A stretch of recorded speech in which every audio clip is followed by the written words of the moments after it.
Imagine stepping onto a basketball court where one side is buzzing with purposeful drills, skilled coaching, and meticulous improvements, and the other side is bathed in camera lights, with a lone figure taking shots she rarely even attempts during real games. It sounds like the beginning of a surreal sports documentary. But for WNBA fans, this is the very real contrast between the Indiana Fever's evolving powerhouse approach and Angel Reese's highly publicized, yet perplexing offseason. Some call it the perfect blueprint for an emerging dynasty. Others label it a cautionary tale about misplaced priorities. Whichever side you land on, you can't ignore the rumblings that something big is about to happen in the 2025 season. The whispers started with the Indiana Fever releasing footage of their young core grinding through advanced drills, honing specific skills they struggled with last season. Overnight, the viral attention soared. Aaliyah Boston, Lexi Hull, Sophie Cunningham, and even the returning veterans put their structured workouts on full display. Meanwhile, just as the Fever's training videos began dominating headlines, Angel Reese's PR team leaked her own workout clip, spurring 1,000 questions. Was this a genuine push for improvement or a media response to reclaim the spotlight? Fans and analysts alike smelled something off, especially when they examined the details of what she was actually practicing. But that's not the whole story. Beneath the flashy highlight reels and social media chatter, deeper issues of skill development, missed opportunities, and a potential star overshadowed by her own marketing loom large. Sit tight, because what happens next could redefine an entire era of the WNBA, and you won't believe how different these two paths look when you dig into the details. Even the most casual WNBA followers have started noticing a shift in Indianapolis. After a tough rebuilding phase, the Fever are poised for something special, and it's not just talk. They've unveiled a comprehensive training system that merges scientific precision with good old-fashioned grit. It all begins with Keith Porter, a dedicated player development coach who's practically living in the gym with his players. No fluff, no showy theatrics, just targeted exercises that address each athlete's most glaring weaknesses. Aaliyah Boston, for instance, struggled late last season when opposing teams learned how to box her out and force her into awkward angles around the rim. She didn't respond by retreating to comfortable territory. Instead, she doubled down, drilling countless reps of left-hand finishes, short hooks, and subtle footwork adjustments specifically designed to outmaneuver defenders determined to lock her down. Fans who watched her unstoppable college days see glimpses of that magic returning. Only now, it's molded to meet the heightened demands of professional play. Lexi Hull's improvement is equally revealing. Rather than logging random miles in a gym, Hull works through sequences that replicate in-game conditions, sprinting around screens, catching on the wing, and firing quick-release three-pointers. She's refining her ability to shift between baseline drives and perimeter shooting, a must in the Fever's motion offense, which thrives on constant movement and spacing. The viral video clip capturing her nailing corner threes while an assistant coach simulates defensive pressure isn't staged for Instagram likes. It's a genuine snapshot of how the Fever want to weaponize her skill set. This systematic approach isn't just about building up the big names. The entire roster is on board, from rookies to 10-year veterans, each focusing on personalized skill gaps identified by the coaching staff. The result is a finely choreographed dance of improvement that fans are calling the building blocks of a future dynasty. There's no question that the entire league has taken notice, and they'd be foolish not to. Because while some might dismiss the Fever's methods as an overhyped social media campaign, insiders see a team quietly engineering a cohesive unit poised to redefine WNBA offense in 2025. Yet the Fever's story isn't solely about star players or fancy training regimens. It's about accountability. When Lexi Hull's three-point shooting percentage dipped in mid-season slumps, the staff took it as a direct challenge. Now she's draining hundreds of corner shots a day, each session culminating in a brief chalk talk about where she'll see these attempts in actual games. The emphasis on situational awareness sets this program apart. It's the kind of detail that elevates a decent squad into a legitimate contender. And the fans are responding, leaving comments that read more like rally cries. Champion! This is the year! No more rebuilding! Just as momentum seemed unstoppable, a new video surfaced, one that turned heads for entirely different reasons. Angel Reese, one of the league's most controversial rising names, appeared in a solo workout that felt more like a hastily arranged photo op than a piece of a serious developmental plan. For anyone who understands the significance of building strong fundamentals, the difference between these two off-seasons was stark, and the contrasts only deepened once we dug into the specifics. While the Fever's off-season activities trended for their substance, Angel Reese's sudden workout release trended for all the wrong reasons. Critics pointed out that it felt less like a dedicated training session and more like a defensive move to quell growing murmurs that she wasn't putting in any real gym time. The timing alone triggered skepticism. Why wait until the Fever's meticulously documented progress had captivated fans nationwide to leak your own highlight reel? According to Inside Whispers, Reese's PR team had been busy fueling her brand with podcast appearances, red carpet events, and social media expansions. That's all fine. Nobody begrudges an athlete leveraging her platform. But when fans noticed a complete lack of legitimate basketball updates, speculation grew that she might be drifting away from the rigorous demands of pro sports. Whether fair or not, the narrative became, she's putting her brand first. Then came the clip. Reese casually launching three-pointers and long two-pointers in an empty gym with almost no sign of real defensive drills or professional coaching oversight. Most onlookers scratched their heads. Wait a minute. Wasn't she among the league's least efficient finishers at the rim last year? Shouldn't she be hammering away at short-range fundamentals and post moves instead of playing pretend as a perimeter specialist? Social media lit up. Some fans defended her. You have to expand your range in the modern game. Others responded with near scorn. How about you master layups before stepping out to the arc? The vacuum of official guidance from the Chicago Sky made everything more complicated. Where were her coaches? Why weren't they guiding these sessions? The real fireworks started when folks began comparing Reese's approach to the Fever's. One side had players systematically addressing actual documented issues. The other side showcased a lone player doing something that might look cool on a highlight reel, but barely touched the glaring holes in her game. Whether orchestrated or not, the optics of it all sparked a larger conversation about how next-generation players risk substituting showmanship for real skill development. The story was no longer just about one off-season workout video. It symbolized the question of what truly leads to success in the WNBA. Numbers don't lie, and in Angel Reese's case, they paint a harsh picture. She's tall, athletic, and can run the floor decently, which should, in theory, make her a layup machine. But her shooting percentage from less than 5 feet hovered around a shocking 44.5%. In a league where post players routinely convert those shots at 60% or more, 44.5% might as well be a neon warning sign. Take Aaliyah Boston as the perfect counterexample. As a rookie, she posted a 55.2% field goal percentage by focusing on short-range fundamentals, footwork, pivot moves, and relentless finishing drills. Reese had none of that polish. Instead, her second year ended with box scores showcasing repeated frustration near the rim.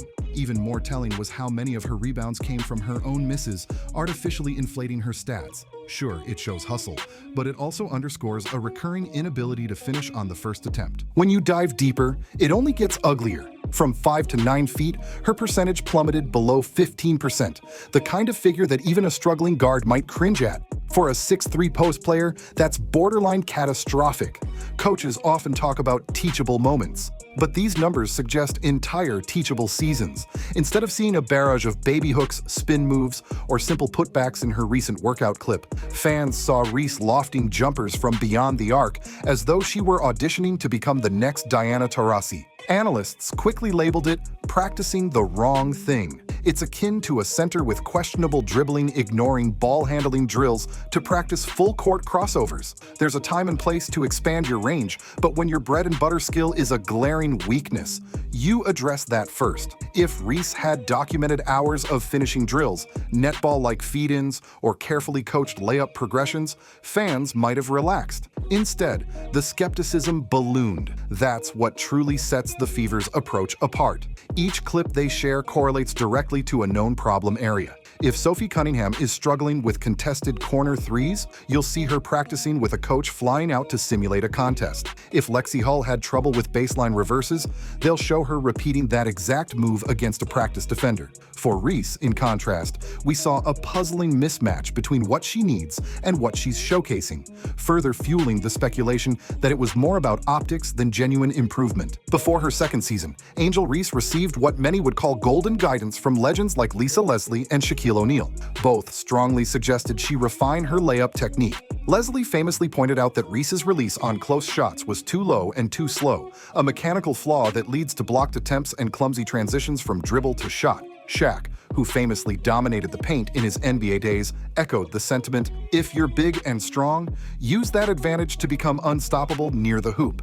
Curious minds assumed we'd see an offseason filled with pivot drills, half-hook reps, short baby jumpers, or an intense focus on finishing through contact. Yet, the leaked video told a starkly different story. Reese pivoting outside the arc, hoisting step-back jumpers that fans rarely see in games. It was as if Leslie's advice had gone in one ear and out the other. This snub didn't remain a private matter for long. Fans on social platforms hammered the point home. Where's Lisa Leslie's technique? Didn't Shaq say she should bury people under the basket? The dissonance between Legend's instructions and Reese's actual training routine only fueled the chatter that she was more invested in creating a viral moment than forging a refined skill set. Word on the league grapevine is that some staff members in Chicago have tried to redirect her focus, pushing for more fundamental drills. But rumors also swirl that Reese bristles at the suggestion she's behind or needs heavy mechanical tweaks. A certain stubbornness, combined with a growing brand empire, can create friction that's tough to overcome.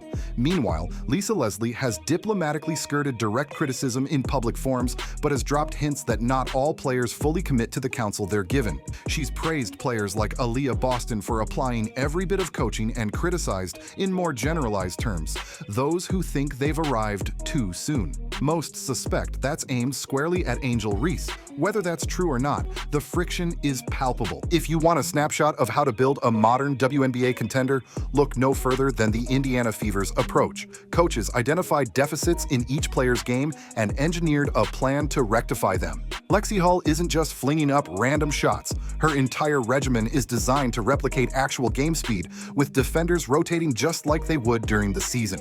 That's synergy, a product of deep collaboration between coaches, trainers, and the players themselves. On the other side of the league, you see Angel Reese, whose star power could light up any billboard. Endorsements, interviews, fashion deals, she's become an influencer in a league that often struggles for mainstream visibility. There's immense value in that. However, the question arises, at what cost? While Reese's brand flourishes, the Chicago Sky's system seems overshadowed or even ignored. Why no cameo from a development coach in her video? Where's the carefully structured regimen targeting her post-play? The difference between the two off-seasons is staggering. The Fever posts daily updates featuring not just star players, but bench contributors too. Each update reveals a coherent plan. One day they focus on transition offense, the next it's defensive footwork. Everything fits into a larger puzzle. It's methodical, it's transparent, and it has fans pumped for the future. Reese's video, by contrast, feels like an isolated bubble. Just Angel, a camera, and a gym floor. Observers note the absence of advanced drills, specialized coaching, or even something as simple as practicing shots with a defender's hand in her face. If the aim was to show the world she's working, it may have backfired, because it inadvertently underscored that she might be working on the wrong things entirely. Some sports analysts aren't shy about calling it the brand versus the blueprint. Teams that rely on curated social media personalities sometimes falter when it's time to perform. Meanwhile, systematically built rosters like the Fevers have been known to overtake more glamorous lineups by sheer cohesive development. Only time will tell which path yields greater success. But if fan opinion is any measure, the Fever's authenticity is winning hearts, while Reese's approach is drawing skepticism. Amid the noise surrounding Angel Reese, there's another star quietly perfecting her craft, Caitlin Clark. Known for her electric scoring and uncanny court vision, Clark already terrorized defenses in her rookie year. Yet, she refuses to rest on that success. Instead, her off-season approach is almost a mirror image of the Fever's methodical style. She zeroes in on mid-range footwork, training to reduce turnovers when pressured, and practicing floaters to counter aggressive shot blockers. Fans who follow Clark's workout videos sense a player laser-focused on the subtleties that could boost her from star to superstar. No gratuitous highlight reels, no overly produced social media blitz, just tight, skill-based sessions with coaches analyzing every angle of her shot release or how she pivots off a screen. These nuanced refinements might seem minor, but this is exactly how legends like Diana Taurasi and Sue Bird stayed dominant for decades. Constant retooling of what works and an unflinching willingness to address even the smallest inefficiencies. Clark's evolution offers a stark contrast. Where Angel Reese's sudden PR push raised eyebrows, Clark's growth has remained steady, tracked, and applauded by those who notice the difference between substance and style. She's carrying on the tradition of players who keep basketball at the core of their brand. Analysts predict that if Clark continues on this trajectory, she's setting herself up for an MVP chase sooner rather than later, possibly overshadowing even bigger names who arrived with more hype. But that wasn't the whole story either. Because while Clark diligently refines her arsenal, the entire Indiana Fever roster is aligning its training around her skill set, promising a brand new wave of highlight-worthy moments next season. Clark's passing is lethal when she has properly spaced shooters, or a big who can finish with authority. And that's precisely what the Fever's other workouts aim to provide. In short, she's becoming the focal point of a well-tuned machine. If Angel Reese is heading in an opposite direction, can they both shine equally in this league? That's the question on everyone's mind. Behind the on-court narratives lies a swirl of behind-the-scenes chatter. League insiders claim that frustration among certain Chicago Sky staffers has reached a boiling point. Some suspect that phone calls and texts urging Reese to practice more post moves have gone largely unanswered. There's even buzz that a minor rift has formed between Reese's personal team, who prioritize her brand and external engagements, and the official franchise staff, who want to see her fix glaring weaknesses. Rumors also hint at friction with potential mentors. Lisa Leslie is said to be disappointed that more of her advice wasn't taken to heart, though publicly she's kept her comments neutral. Shaquille O'Neal, while never directly calling out Reese,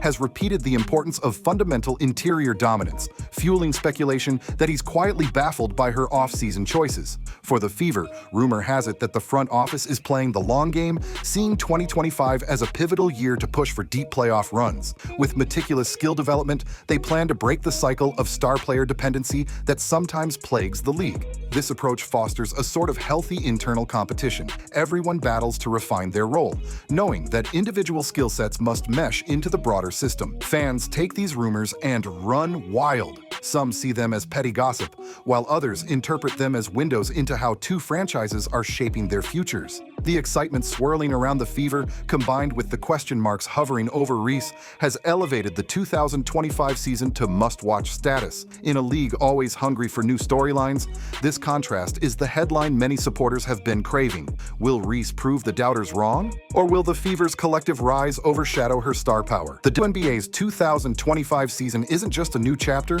it might be the start of a new era. If the Indiana Fever deliver on the promise shown in those training clips, they could become the blueprint for a balanced, system-driven approach that fosters multiple rising stars simultaneously. In that scenario, players like Caitlin Clark, Aaliyah Boston, and Lexi Hull become cornerstones of a dynasty rather than individual standouts on mismatched rosters. For Angel Reese, the stakes are equally high. She's at a career juncture where ignoring fundamental improvements could become a long-term vulnerability. Defenses study film, and once they pinpoint your weaknesses, they'll exploit them relentlessly. Without a structured plan to address her finishing woes, Reese risks tarnishing her own brand, regardless of how many red carpet events she attends. Performance gaps become harder to hide with each passing season. It's also worth noting how quickly public perception can shift. One or two breakout games where Reese dominates the paint might flip the narrative. Conversely, if the Fever stumble or Clark's shooting regresses, critics will seize the chance to call the hype overblown. That's the beauty and the brutality of professional sports. Yesterday's hero can be tomorrow's disappointment, and vice versa. Still, there's a strong sense that the Fever's approach is built on firm principles that historically breed success: specialized coaching, strong internal culture, and players who buy into a collective vision. In the WNBA, those ingredients often lead to championships more reliably than star-chasing rosters. For Chicago fans banking on Reese, the big question is whether she can shift gears before it's too late. Can she funnel her brand power into an on-court product that justifies all the buzz? All of this boils down to a clash of philosophies: hype-driven star power versus methodical skill building. In a league as competitive as the WNBA, neither side is guaranteed to win purely by default. Angel Reese commands a massive following following and has undeniable charisma. If she corrects those finishing flaws, her ceiling is sky high. Meanwhile, the Indiana Fever are systematically crafting a juggernaut block by block, ensuring every player grows in ways that matter when the clock is running in the fourth quarter of a tight playoff game. So which path leads to real, lasting success? That's the question lingering for fans, commentators, and executives as we inch closer to opening tip in 2025. If Reese can't adapt, she may become just another cautionary tale about wasted potential. If the Fever's well-oiled machine falters, critics will question whether a star's magnetism could have made all the difference. For now, we can only watch, debate, and wait for that first whistle to blow. One thing is certain, the coming season isn't just about a game of basketball. It's a test of authenticity, discipline, and the power of genuine hard work behind the scenes. Will the methodical blueprint dethrone the glitz and glamour? Or will Angel Reese's story take an unexpected turn, shocking everyone who doubted her? The stage is set, and you'd be wise to keep watching because what comes next might just change the trajectory of the league for years to come. Remember to comment your thoughts below. Which approach do you think will reign supreme in 2025? The Fever's meticulously engineered system or Angel Reese's potential star redemption? And if you're rolling with the Fever, don't forget to drop the word champion down below. Thank you for tuning in, and stay locked in for more revelations that might just reshape the WNBA as we know it.